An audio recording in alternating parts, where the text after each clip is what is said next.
Hey everybody, Dan here with Pain Free You. So today's topic, why this big decision is key to recovery. So still here at the lake, gorgeous here, just facing this direction, get a little bit of sunlight. So relax. It's pretty cool. There's an app for your phone called Merlin, and it will listen with your microphone to the birds, and it will tell you on the screen what birds are making what noises. So it's pretty cool. So why this big decision is key to recovery.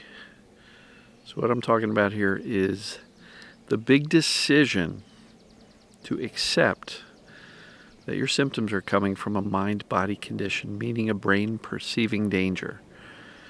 And so a lot of people, they really struggle with the doubt, with the fear. What if I'm really sick? What if the doctors missed something? And fear is quite compelling in its arguments. Fear sounds quite logical. And so when we're feeling really lousy and we're not getting any benefit from this mind-body work, it's easy to kind of fall into doubt, fear, and worry. And we start vacillating between, well, yeah, this feels like TMS, perceived danger pain, or perceived danger symptoms. But oftentimes we go, yeah, but remember what that doctor said, or remember what I read in that online forum somewhere, or on that Facebook group. But that person had something with the same diagnosis and they didn't get better. And so if you are basing your situation on success stories, on anecdotal people commenting in different places, and your fear is being driven by all of these nocebos that are out there in the world, it's going to be hard to convey to your brain that you're actually okay, that you're actually not sick, that you're actually not broken. And so this big decision, it's actually chapter 7 of my book, The Big Decision. What am I talking about? It's accepting, making a decision that you have a mind-body condition and you don't have a body-body condition. You don't have something wrong physically with you. And I know that's a challenging decision to make, but let me just suggest this. If you've exhausted the medical options, you've tried all sorts of treatments and protocols and supplements and diets and, physical therapy and acupuncture and chiropractic, and none of those things are working for you. Obviously, the next step is to assess your symptoms through the assessments. Chapter 6 of the book is the assessments. Now, if you go to painfreeyou.com and then on the menu go to Get Help and then Common Conditions, you will see a whole list of conditions. So, whole list of things that have been resolved through a mind-body approach. Now, is it all of them all the time? Not necessarily, but we've had success with those conditions.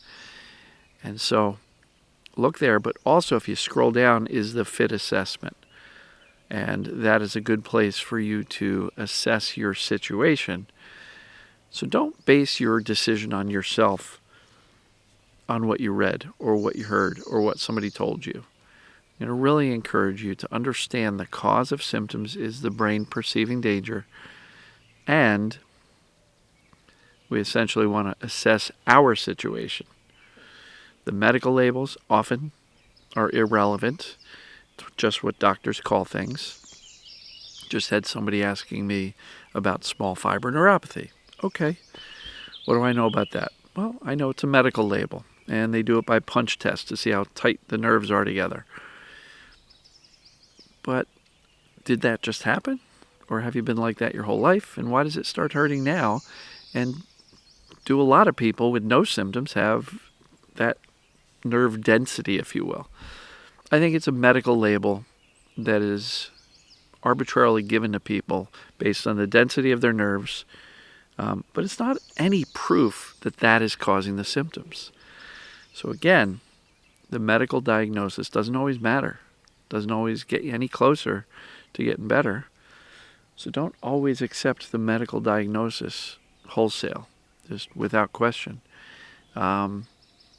Understand the brain perceiving danger is what creates symptoms, and then we do the assessments to see how the symptoms are behaving. And if they behave like TMS, if they behave like perceived danger pain, then that's what they are, regardless of the diagnosis, regardless of you wanting to find a perfect match for your exact scenario before you're willing to accept that your situation is this. And I know it's hard, I know it's scary, I know it's frustrating, but your fear, your doubt is normal, it's natural, it's expected. That's just your brain doing its job. But at the end of the day, staying in doubt and not buying into the mind-body reason for your symptoms, and thereby the mind-body approach to get rid of your symptoms, is going to delay your recovery. Accepting, truly saying, holy cow, I'm not broken. This is what's going on for me. Accepting that is really, really key to getting better, because as long as you're in doubt, brain's going to go, yeah, but there's still a possibility, and it's going to keep symptoms going because you haven't decided. So if you've already exhausted the medical options, I will say this very clearly: there is no downside to accepting that this is a mind-body condition and begin teaching your brain that you're okay. Now, in the video yesterday, I talked about teaching your brain safety in ways that matter. Mentally, emotionally, physically, self, how you respond to symptoms, right? Engaging in life, the various things. There's no downside to that, folks. There's really none. Only benefit. So, this big decision I'm going to ask you to make. And for anybody who's got the book, go to chapter 7 if you want to read a little bit more on this decision and its importance. And if you're not certain what's going on and you have the book, go to chapter 6. Answer each of those questions for each symptom you want to nail down. And if it indicates perceived danger, that's what it is. Arguing with it and saying, well, I don't know, I'm a little wishy-washy on some of these. And if you're looking for reasons to doubt the questions, just recognize that these questions are kind of a collaboration of many medical doctors operating in the mind-body space with the TMS approach who've been doing this stuff for decades of clinical experience. And the assessment in my book is kind of an offshoot of that, but very comparable type of questions, because the characteristics of a mind-body condition are the characteristics of it. It's fairly well established. And so if you're checking yes to any one of those questions, your brain's creating symptoms, folks, not your body. So this big decision is key.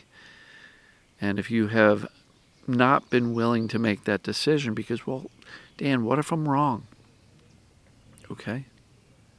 I don't want to be disappointed if I'm wrong and I do this work and it doesn't work for me.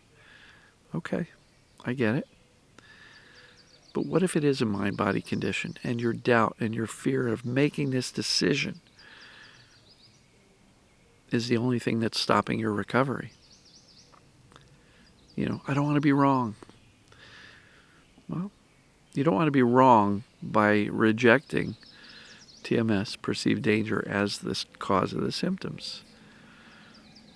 If you've done the assessments and it says TMS, perceived danger, I strongly recommend you make a decision and say, all right, I'm not looking back. This is what's going on. Then start to convey to the brain that you're actually okay. And I teach how to do that virtually every day of the week, except for success stories. And in those cases, the people kind of give their take on what to do. Make the decision, folks. Comment below. If you've been hesitant to make the decision and you're willing to make the decision now, comment below. Let me know. If you're struggling on the decision, comment and tell me why. And have you done the assessment? Chapter 6 of the book. Is this TMS.com? There's a pain test in the FIT assessment. Go to painfreeyou.com and click on Get Help, Common Conditions. Look through there. You're going to likely see your condition or your diagnosis. And then scroll down to the bottom of that. You'll see the FIT assessment. Again, it's pretty formulaic. A lot of people think, oh, I'm so different. I don't know anybody who's like me. But honestly, if the brain's creating symptoms, we're all the same. We all have a similar type of brain, perceiving danger, creating symptoms. And so the concept of deciding that you're okay based on legitimate facts, accurate knowledge, and then teaching the brain we're okay, showing and telling the brain, both showing and telling, did a video on that a few days back, can really make a difference in the intensity of your symptoms and how long they stick around. So decide, know you're okay, make that commitment to yourself that you're going to stay on this path, whether it be me or some other mind-body person that you like and follow. By all means, there's a number of ways of getting better. But regardless, this decision is key to you getting better. So let me encourage you to make that decision today if you haven't yet. If you have made it, reinforce that commitment because you're in the right place. All right, folks, we're going to roll. Give you a last look at the lake.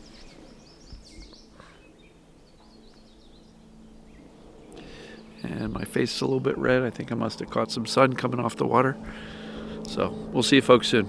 Take care.